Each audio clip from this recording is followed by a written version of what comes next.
Hi, all. We are discussing what happens when you don't use discernment. Okay? No matter what type of relationship you want to get into, don't let you become so single minded in your focus that you miss a lot of red flags when it comes to yourself and getting into a relationship that can possibly be dangerous for you and your kids. Okay? So, right now, we're going to dissect hypergamy and why hypergamy led Isis down this path that she's currently in. Here she is crying in this video. In this video, it is entitled I Married a Monster.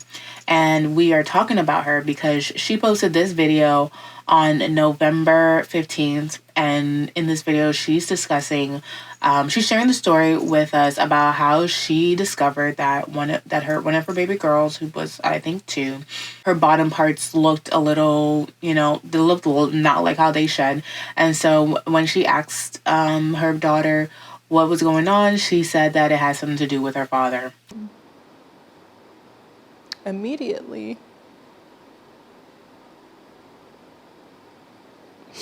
my first thought was, did someone touch her? It ended up coming out that he had actually been touching both of my daughters, who are only 2 and 4 years old.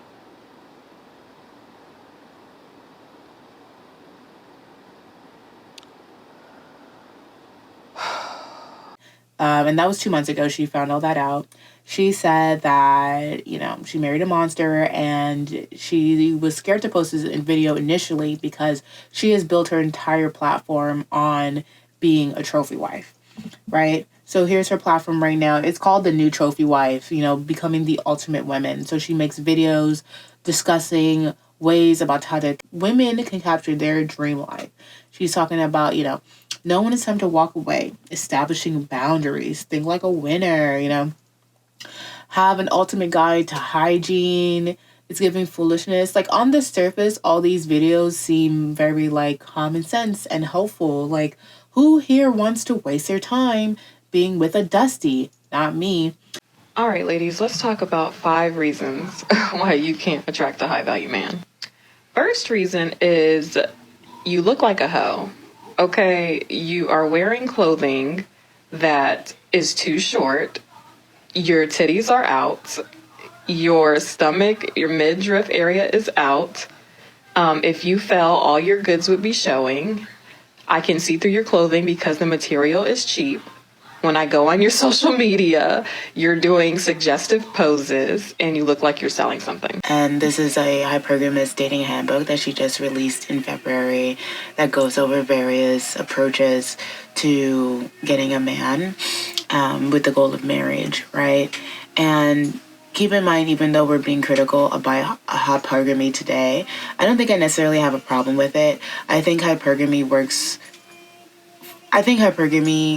in the way in which, when we later see her influences work as a game, it's a game of manipulation and trying to be on top, as the red pill also has a somewhat of a game that they're also trying to play, like the man's version. They're trying to get women to be like obedient or traditional, but you also have to, with both of these things, I'm going on a tangent, I'm so sorry, but with both of those things, you also have to find somebody who's willing to be that partner in that relationship.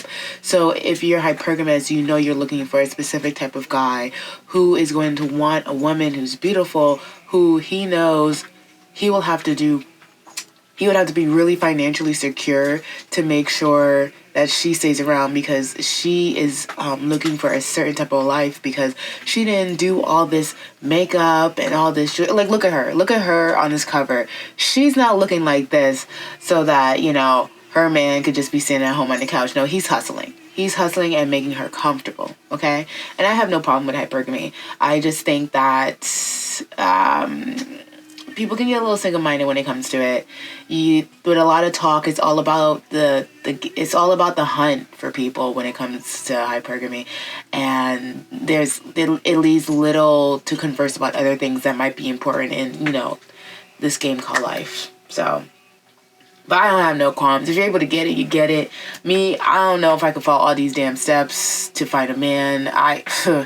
He's referencing SheraSeven and the Universal Guru as people that she looked up to in this movement. Oh, yes, I love what Shera is doing, teaching women to know their value, to know their worth, not to settle for just any old thing, not to be sleeping with men who have not invested and allow us to rest more easily in our femininity. So I can't stand when people come on my channel saying anything negative about Shera, because Shera is our hypergamous queen. I mean, and that's important because now people on TikTok are are bringing up her name, SheraSeven, and Isis, because they all teach hypergamy, and they're using her as her situation that she's currently in as an example about like why you shouldn't be doing this, why you shouldn't be basing your whole relationship. The base point of your relationship shouldn't be money. It should be more, because look at the situation that she is in. Right? The Trophy Wives video, and as a mom myself, my heart absolutely breaks for her and her family. But I love that this has sparked a conversation about the detriments to the sprinkle mentality. If anybody marries somebody after 1 week, they dumb. I'm sorry. Sprinkle. You dumb enough to do that, I'm sorry for you. I'm sorry. But if you're sitting out there, you learned everything from me. Did you learn how to be smart? Did you learn how not to be desperate? You didn't learn from me. Did you hear when I said stop being desperate? Did you hear when I said don't be a pygmisha? Did you hear when I talked about background checks? Did you hear when I talked about all this other stuff? About not dealing with men if you have kids until they're old and grown enough to speak for themselves and be in school and whatnot. Did you not hear when I said all of that? Don't blame me. I tell people all the time, don't say my name if you are desperate and being pygmisha. Don't claim me. If you are desperate and you're not smart enough to get the bag, flip the money, have options. If you stupid, don't claim me. If your IQ is low, please don't claim me. I teach women to be smart, not desperate. If you're desperate, don't claim me. But we're going to go back into her history, Isis history, and we're going to watch a video where she talks about how she met her husband. And you're going to see that, there were some red flags that she clearly ignored. To Shera's credit, Isis was moving desperate. She was. I'm going to put in clips throughout talking about her husband. But I already set up a timeline because I watched this video 2-3 times because I couldn't believe what I was hearing when she posted this video about, the lead up to her marrying her husband. And you might see a sneak peek of the timeline. The timeline looks really raggedy. I was just doing this for notes, but here we go. So, Shorty had her first child at 17 intentionally with her boyfriend. I'm only bringing this up to show I don't think Isis had all her eggs in the basket. I just don't. I mean, I was 17. Like, you don't, the goal is to not have kids before you're 18. That's just the minimum of the goal. But whatever. This is not to say that her children are not a blessing. I'm just saying she already started off wrong. But anyway, second child she had a few years later. So and by the time she had her second child, she was like a single mom. I think it's with a different father. I could be wrong, but that's what it sounded like. And she had low self-esteem. And she had, at that time, her dating options was usually who would be the best breeder, credited by her mom, because her mom said that, which is the craziest thing to say. And what she thought that society thought that she should have, which was a thug, because a thug or a street dude would be able to provide for her. Which I'm not. The only people who say that is Tubi movies. I have never heard society say that, but maybe I don't know. Maybe I'm not in the streets like that. I just go to work, so I don't know. I don't have those type of sexual pressures on me. Anyway, By the time she's 24, she's making $90K, but she's lonely and she wanted to build her own family. But she didn't want to date these no good scoundrels, and she didn't just want to have good looking kids. She also wanted to have financial stability. So it was not until she discovered SheraSeven, and she credits her in the video, that she felt comfortable to really use Shera's techniques to really find herself a match that would be up to par. This is where it gets really interesting. So she signed up for eHarmony. She has her second match on the app is with her current husband, right? She went on a date with him. She knew from the first date that this could be the one, or that this was the one. And because they were vibing, they had a really natural conversation. At the end of the date, he had asked her to be his girlfriend. She was like, whoa, wait a minute. I don't want to fall into the girlfriend trap.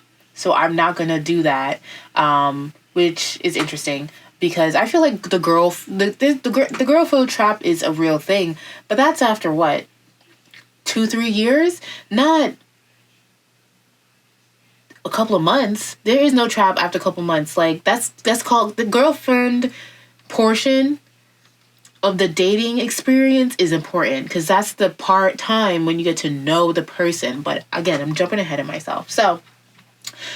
Even though he had asked her to be his girlfriend, they had stopped talking for some odd reason and began having separate other serious relationships, right? And just during this time, that when she was in this separate, this other serious relationship, she ended up moving in to she ends up moving into that boyfriend's home. Serious relationship with somebody, and I ended up falling for the girlfriend trap. But that guy had really been investing a lot into me and doing a lot for me, so I kind of felt like I had to agree to be his girlfriend, because he asked me multiple times and I finally agreed. So right? But then they decided to break up.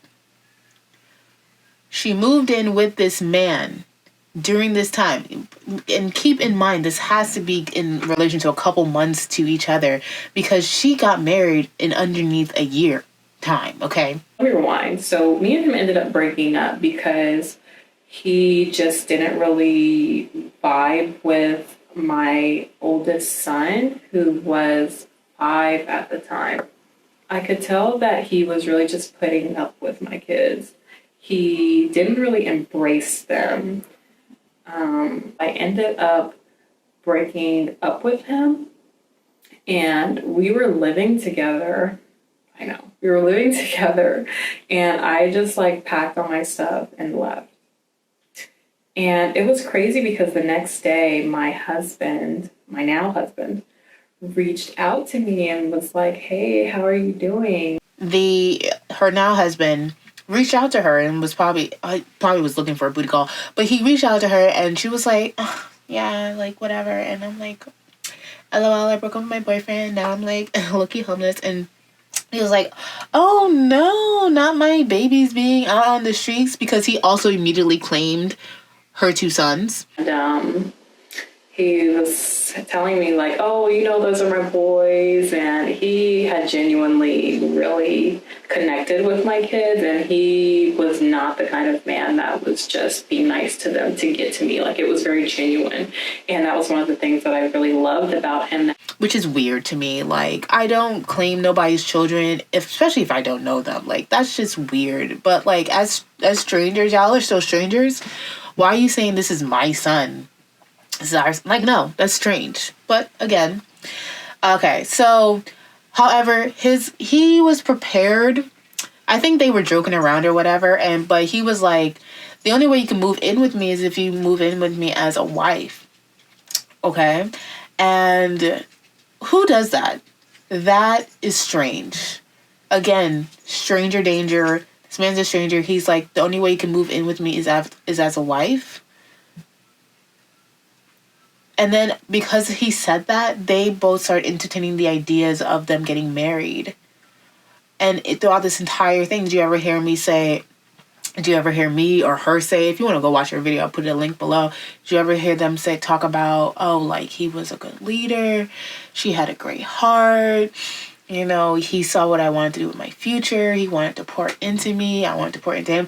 Nothing in mutual exchanging. It's just, you know, not even, she didn't even call the man good looking, for goodness sake.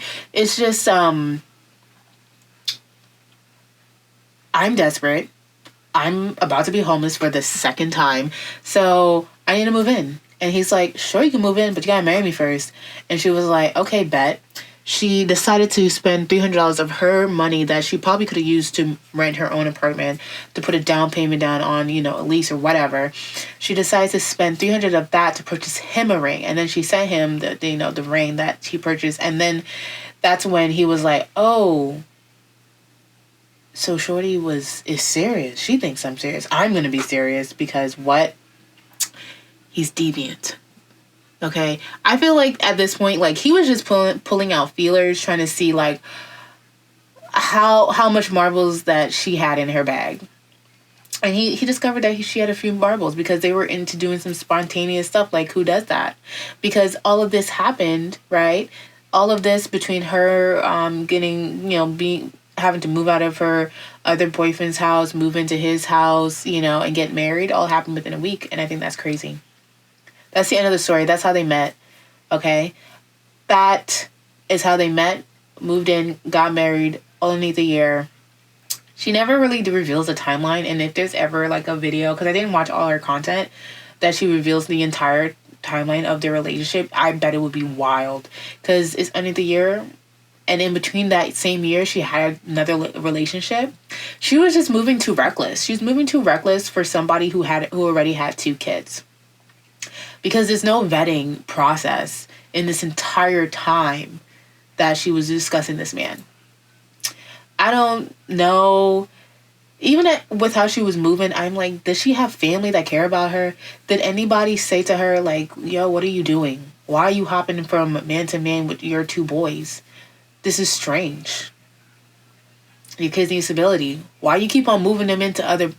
I also forgot to mention, I'm so sorry, the reason why she also broke up with her the boyfriend before the husband was because he didn't vibe with her son.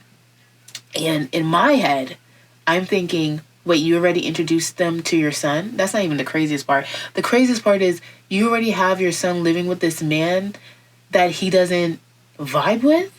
That he's just, in her words, putting up with so he can get at your cooter? Like, I just don't... And again, like, this is not, you know, this is all hindsight. This is us dissecting the story so that anyone hearing this, trying to live this lifestyle, does not fall into the same trap of, like, y'all trying to move so quickly to secure the bag that you're, like, missing all these red flags, okay? Because it's a lot. It's a lot. Like, can we talk about it? Number 1, she took advice. This is advanced. She took advice from people who were trying to sell her a course with their own questionable background. Okay? Shera is not a saint. Shera has... The way she met her husband is crazy. He claims she's either separated or whatever. Crazy.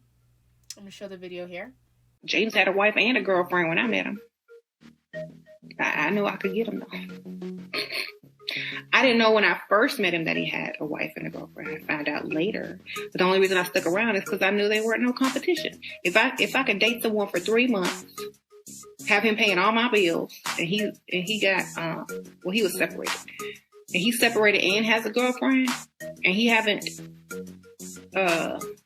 stopped seeing me yet, then I'm the one.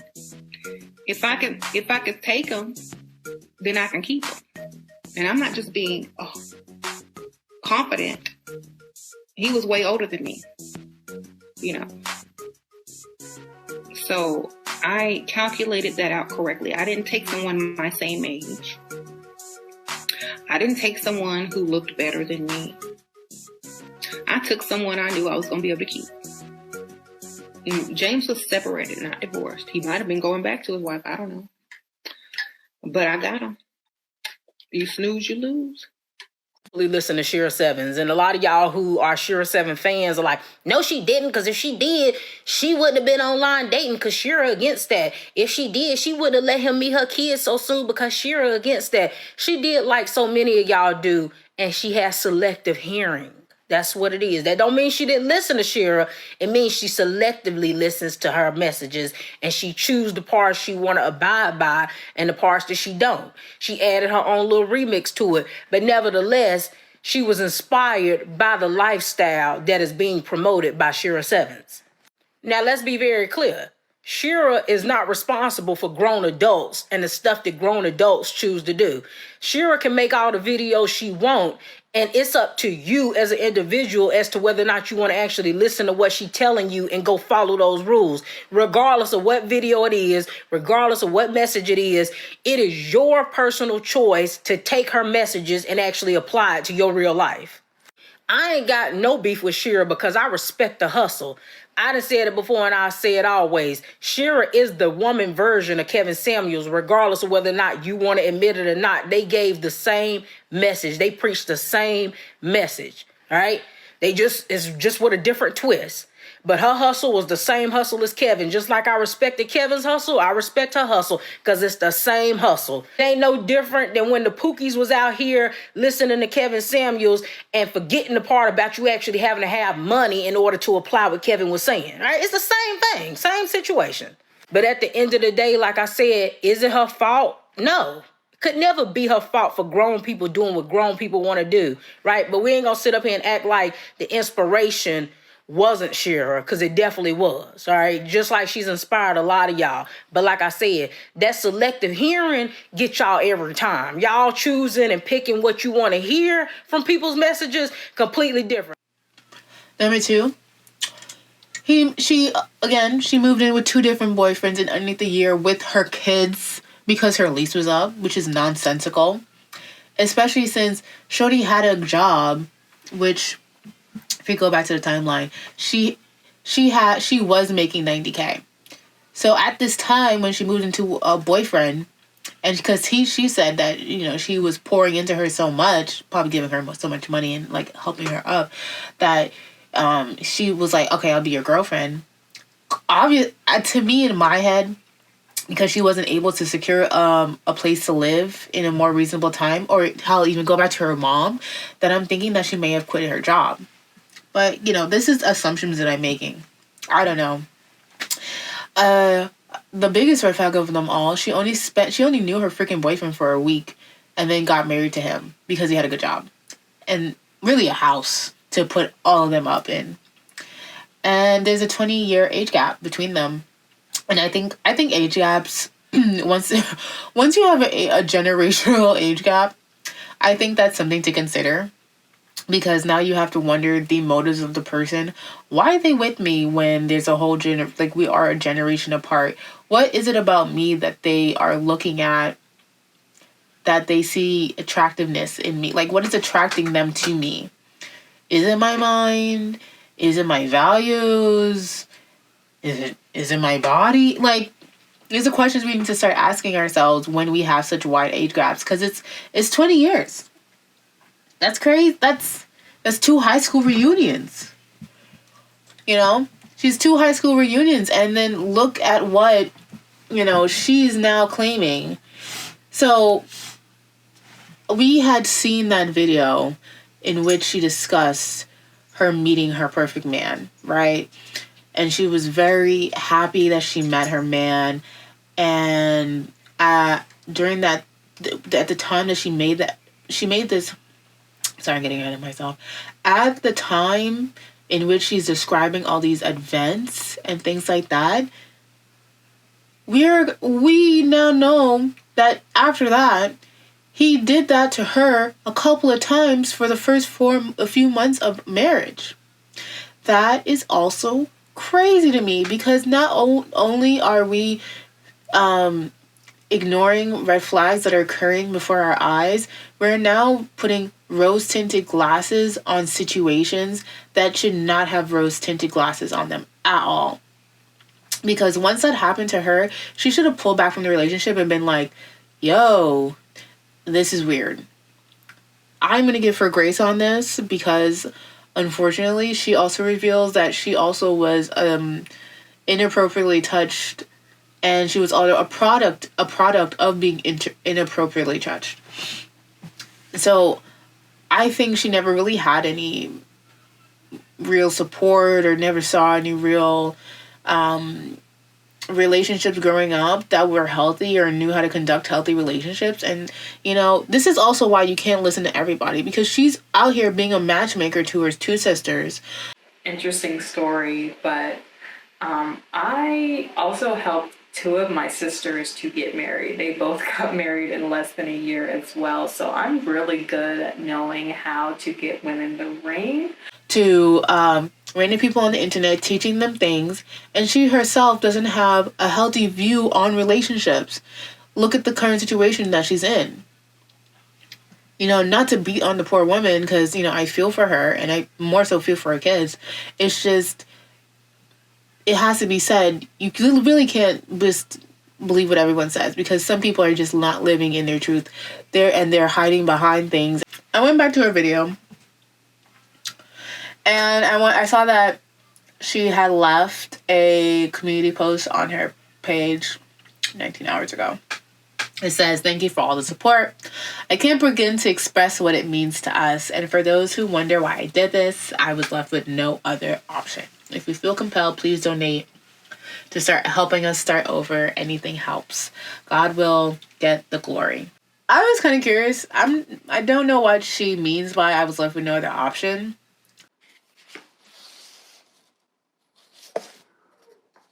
Hi, everyone.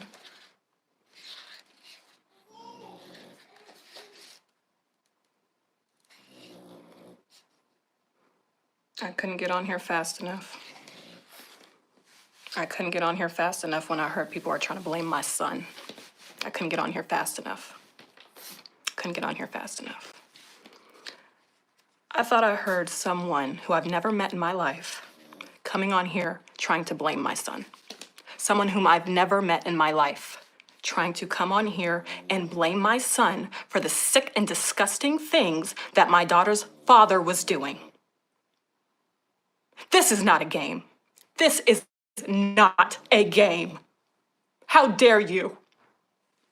How dare you blame this on an innocent child? You talk about you got proof? You have proof? I've got proof right here. Right here. Show me your paperwork. Show me your paperwork. You talk about I am saying something different than when I was in court. Honey, you weren't even there. I've seen you in my life. It's not very good. Oh my gosh. Y'all want to see my protective order? Y'all want to see my protective order? Right here. I'm going to cover my daughter's name. I'm going to cover my daughter's name. In the case of a vulnerable adult and a minor child, a relative, there is a preponderance of the evidence to believe that the respondent committed the following acts of abuse. Statutory abuse of a child. R word or a statutory S offense. Father has been coming into two-year-old and 4-year-old daughters' rooms and SAing them. This is from the judge. There's the case number. It matches the records. There's the proof. There's the proof. There's the proof. I'm done. That's all. I'm done. Hello, everyone. My name is Dee, and I am the niece of the trophy wife's husband. Now, I know you know who the trophy wife is because she's been going up and down my timeline for the last couple of days. Her name is Isis, or Paloma, which is her real name. This lady is completely insane. Let's just start from there.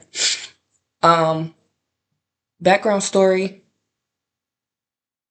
Her and my uncle got together really quick. From what I've been seeing and what I've been told, she thought that she was getting a come up with my uncle. But then when things didn't go her way and she pretty much seen that she could no longer hide the things that she was doing behind closed doors, she ended up trying to find a different route, which was to come on here and lie to you all and tell you that her daughter had been touched by her dad, which that is not the case. Her daughter had been touched by her son, and she didn't want anybody to know because she wanted to try to make it seem like my uncle was the bad guy because she wasn't getting what she wanted in the divorce. For you smart ladies out there who sat up there and thought to yourselves, oh, this cannot be true. This can't be, something that a woman would allow, which it's not. It's not something that a woman would allow. I am a victim of sexual assault or rape or whatever you want to call it. And I don't appreciate one bit of the accusations being put out there, especially not just because they're fake, not just because that they're out there just for clout, but because of the fact that this involves a family member of mine who I care about dearly. Multiple family members, if you want to put that out there, because the kids are my family too. The boys are somebody else's. The girls and the last baby are a part of my family. And if they're being harmed in any kind of way, I definitely would want to stand up for them, for sure. But her son is the one that the baby first initially said that was touching her. My grandmother was changing the baby one day, and she seen that it was red down there, and she said that her brother did it.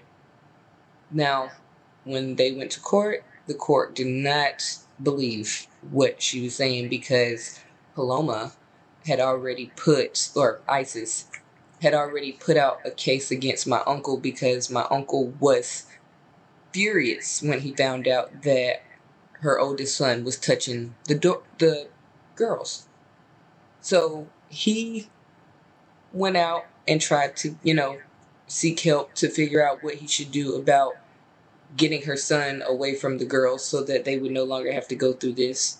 But as soon as he did that, ISIS went and took papers out on him claiming that he did it because she didn't want her son to go down for it.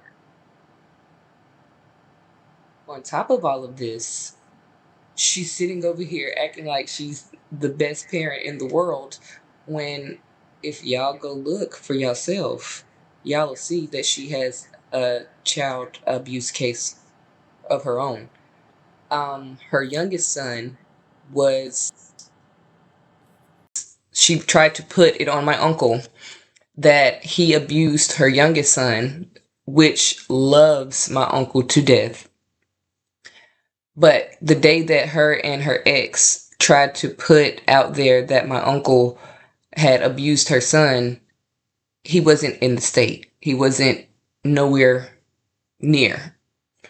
So once they went to the hospital and they took the little boy to the hospital, the one thing that they didn't do this time is the social workers pulled him aside and started asking him questions and asked him, who hurt you? Come to find out, the little boy told and said that it was her. Not only that, her oldest son has sent my uncle threatening messages. He has rubbed poop on the walls at multiple family members' house, including theirs. He has pushed his younger brother down the stairs to the point where he had a concussion, and she didn't want to take him to the hospital because she didn't want them to know that she had, a son that had been abusing on her other kids. And then not only that, he hasn't just touched the two girls, he's touched all three of the kids. He's touched his little brother, he's touched his 4-year-old sister, and he's touched his 2-year-old sister. But all of this will come out eventually. My uncle cannot say anything right now because the case is still open. But my thing is, you sitting over here saying that he did all of this stuff, but if he did, the police themselves said that he would be in jail. They would have took him to jail as soon as the hospital said, oh my gosh, the baby's been touched. He would have been in booking right away. He wouldn't be out right now working. He wouldn't be out right now being bothered with all of this extra stuff that you're putting on him because of the fact that you want money. Like, what mother uses this platform to sit up there and say my babies have been touched, excuse me, and then sit over there and then try to put a GoFundMe page up? You know why she's putting that GoFundMe page up? Because my uncle has had enough. He's not giving you any money. He's not sitting over there playing into your little schemes where she sits over there and tries to have her kid's father call his phone to get him to talk to the kids so that she can say he's in breach of a restraining order. Like, there's so much proof behind all of this stuff that you all do not realize that is going to come down on her head. But yet you all are sitting over here believing her sob story, not doing your research, and paying her money. This girl has up to $2,000 already on GoFundMe. Probably more now because I haven't even checked this morning. But it's crazy how y'all will go for a black man or go for any man off of what a woman says, like women don't lie every day to get ahead. I am a strong advocate for black women, for women in general, for people in general. But men, I feel like we need to just slow down a little bit. And I do not want to see her talking about relationships no more. She needs to shut that down, that whole thing down, because clearly she's not the one to be teaching it. And so it's unfortunate to say, but that is the truth of the matter. I want her to be only focusing on her kids. And I had a completely different ending to this video. I was going to loop back to hypergamy, but because of all the different allegations that are all over TikTok and YouTube right now, I just want to just hone in on this story. I think what the niece is alleging is kind of demonstrous, and it also would speak to Isis's character if she knew all these things about her son but never did anything or tried to get him help. And I'm not saying that what the niece said was true, because I actually don't know who to believe anymore. I don't know what the truth is within these stories. It lies somewhere in the middle, but to know that, but I can't imagine that you will allow one kid to hurt another kid knowingly in the home and then try to like get your husband to take the fall. Like, that doesn't make any sense to me. Hopefully more things come out in the future. Hopefully we're not just out here slandering children's name for the sake of, you know, trying to get out of a marriage with more money. I really hope at the end of the day that all the kids get help that they need, including the son or sons, because the way the niece was speaking, it sounds like maybe he himself, you know, based off the story, was being touched, which is horrible, because that behavior is learned. Like boys are not like done, like they don't grow up just doing that randomly. Like, that may have happened to him. Again, everything's speculation until I see court documents. And at this point, I'm waiting for more concrete paperwork to come out to say who done what before I make a final conclusion. All in all, regardless of who did what, it was clear that Isis was moving way too fast. Her children was way too accessible to strangers, for the fact that we are able to see, or we're hearing that, or we're able to make the assumption that her older boys may have been touched inappropriately, that she wasn't protecting them like she should in terms of accessibility to strangers. And regardless of if you're on the hypergamy movement or not, just realize these are all talking points that people are trying to sell you so that you can so that they can get your money, because all these people are on the internet just like how you on the internet. They're all trying to hustle their courses so that they don't gotta go out and get a 9 to 5 because this is their jobs. Okay, so just be aware of what you're doing, and if you're going to partake in any of these activities of using your I'm going to say using your brain a little bit more for dating, by going out there and trying to get a man in that fashion, realize that your kids do have to come first, and you really should think hard about how you move. Okay, that's the conclusion that I'm going to take away from this story, because there's too much going on for me to say otherwise. Thank you so much for watching. I appreciate you. Have a good day.